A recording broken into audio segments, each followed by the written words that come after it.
সারা দেশে একযোগে প্রাণী সম্পদ সেবা সপ্তাহ ও প্রদর্শনী 2024 উদ্বোধন করলেন মাননীয় প্রধানমন্ত্রী শেখ হাসিনা।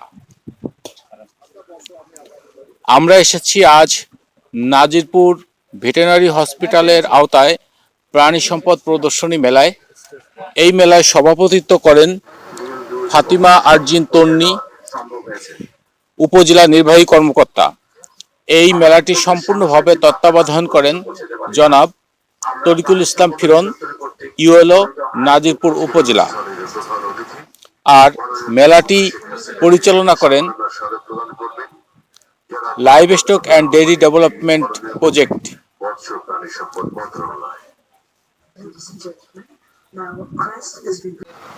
এ মেলায় প্রধানমন্ত্রীর ভাষণ সম্পূর্ণরূপে এখানে টেলিকাস্ট করা হয় বিটিভি সৌজন্যে।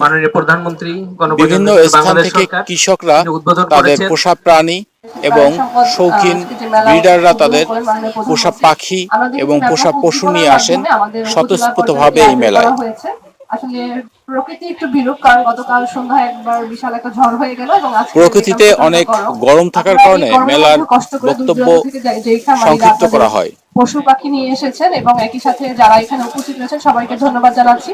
আর আয়োজনের সাথে সম্পৃক্ত বিশেষ করে প্রাণী সম্পদ কর্মকর্তা, তিনি আসলে গত কয়েক সপ্তাহ ধরে প্রস্তুতি নিচ্ছিলেন এবং তার যে অক্লান্ত প্রচেষ্টার ফলে আমরা আসলে গতকালকে একটা বিপর্যয়ের পরেও আজকে দেখতে পাচ্ছি যে মেলাটি খুব সুদৃশ্যমান অবস্থায় আমরা দেখতে পাচ্ছি এবং আমাদের বেশ কিছু রেয়ার বলতে হবে, মানে প্রজাতিগুলো একটু ভিন্ন। এই ধরনের কিছু পশু, যেমন কিছু ছাগল এসেছে, কিছু গরু, আবার হচ্ছে হাঁস ছিল কিছু। তো এগুলো আমরা দেখে আসলে আমরা উৎসাহিত হচ্ছি যে আমরা কিভাবে আমাদের উপজেলাকে সমৃদ্ধ করব, আমাদের উপজেলা যাতে খাদ্যের স্বয়ংসম্পূর্ণ হয়, বিশেষ করে আমিষেও যাতে স্বয়ংসম্পূর্ণ হয়। তো আমরা সেই কামনা রেখে এবং আপনাদের এই উপস্থিতির জন্য ধন্যবাদ জানিয়ে আমি মাননীয় প্রধানমন্ত্রী যেহেতু উদ্বোধন করেছেন তার সেই আমরা তার উদ্বোধনের পরবর্তী অংশ হিসাবে আমাদের এই মেলার আর চলমান থাকবে। আমাদের কিছু প্রোগ্রাম আছে, সম্ভবত ভ্যাকসিনেশন থেকে শুরু করে আমাদের বেশ এক সপ্তাহব্যাপী প্রোগ্রাম আছে। সমস্ত প্রোগ্রামে আপনারা অংশগ্রহণ করবেন এই আমন্ত্রণ জানিয়ে আমি আজকের এই প্রদর্শনের সমাপ্তি ঘোষণা করছি। সবাই ভালো থাকবেন। আসসালামু আলাইকুম। জয় বাংলা।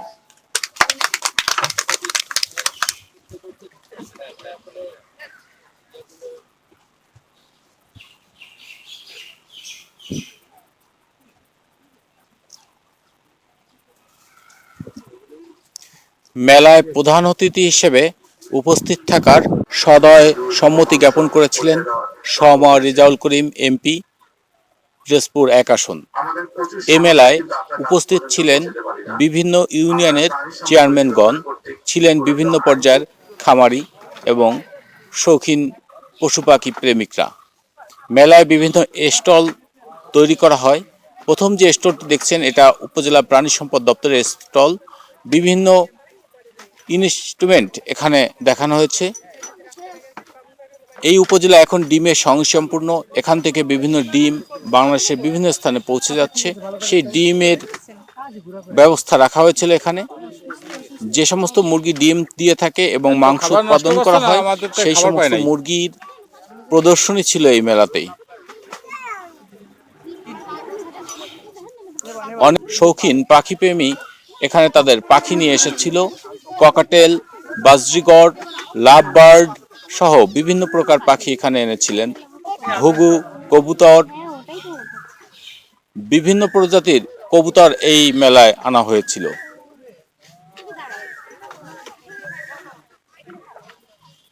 বিভিন্ন ঔষধ কোম্পানি এখানে তাদের লাইভ স্টক সার্ভিসে যে সমস্ত ঔষধ ব্যবহৃত হয় সেই সমস্ত ঔষধ নিয়ে এসেছিলেন। এখানে আপনারা দেখছেন একজন খামারি যিনি দেশি মুরগি নিয়ে এসেছিলেন। এই দেশি মুরগিগুলো এখানে উনি প্রদর্শনের জন্য এনেছিলেন। ওনার কাছে লেখা ওই যেটা স্টকগুলো লেখা সেটা দেন।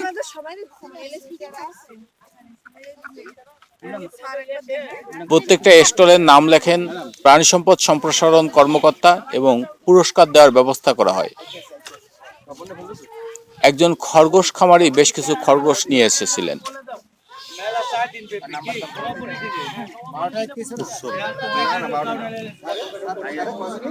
কয়েক প্রজাতির ছাগল, বিশেষ করে যমুনাপাড়ি ছাগল, বিটল জাতের ছাগল, এছাড়া আমাদের দেশি ব্ল্যাক বেঙ্গল ছাগল এই মেলার দৃষ্টি আকর্ষণ করেছে। দুগ্ধ উৎপাদনকারী জাত হিসেবে পরিচিত হলস্টেইন ফ্রিজিয়ান জাতের গাভী এই মেলার বাড়তি আকর্ষণ ছিল। এ মেলায় জার্সি প্রজাতির গাভী এবং দেশি গাভীও এনেছিলেন অনেকে।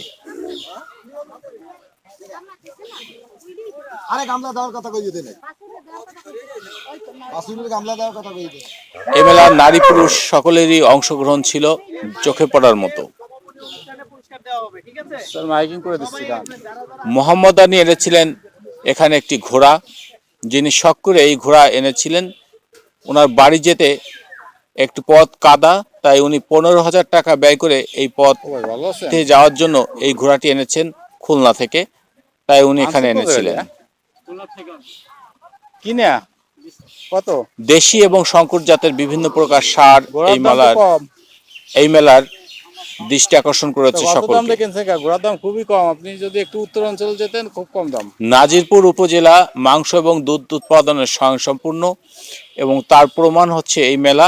আপনারা যে ষাঁড়গুলো দেখছেন এগুলো প্রত্যেকটাই শঙ্কর জাতের ষাঁড় এবং খুব বড় বড় সাইজের ষাঁড়। মেলায় আসেন তরিকুল ইসলাম ফিরন তার সপরিবারে। উনি সমস্ত মেলাটি দেখভাল করেন।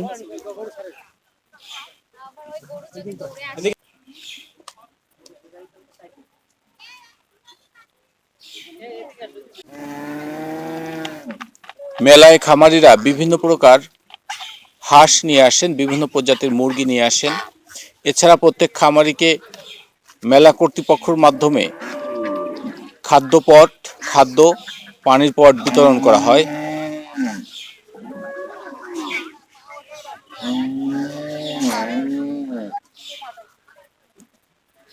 রমণী পাইক মেলায় এসেছিলেন কিছু হাঁসের বাচ্চা নিয়ে, যে হাঁসের বাচ্চাগুলো সকলের দৃষ্টি কেড়েছিল।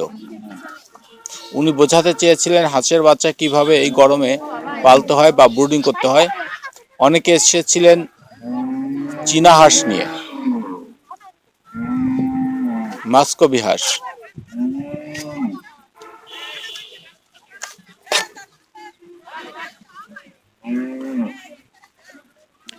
মেলায় আমরা পেয়েছিলাম একজন নারী উদ্যোক্তা, যিনি ভেড়া পালন করে ইতিমধ্যেই সফলতা অর্জন করেছেন। 32,000 টাকার ভেড়া বিক্রি করেছেন এবং উনি ইতিমধ্যেই সারা বাংলাদেশে ক্ষুদ্র উদ্যোক্তা হিসেবে 10,000 টাকা পুরস্কার পেয়ে প্রধান ক্ষুদ্র উদ্যোক্তা নির্বাচিত হয়েছেন ভেড়া পালন প্রসঙ্গে। টাকা কয়টা বিক্রি করছেন? 5টা। তা আপনি লাভবান। আচ্ছা, ঢাকা জাতীয় পর্যায়ে পুরস্কার পেয়েছেন 10,000 টাকা। আপনি শেরাটন হোটেলে উনি ইচ্ছা পোষণ করেছে ওনার খাবার আরো বৃদ্ধি করবে, অর্থাৎ ভেড়ার পরিমাণ আরো বেশি বাড়ানোর চেষ্টা করবেন ওনার খামারে।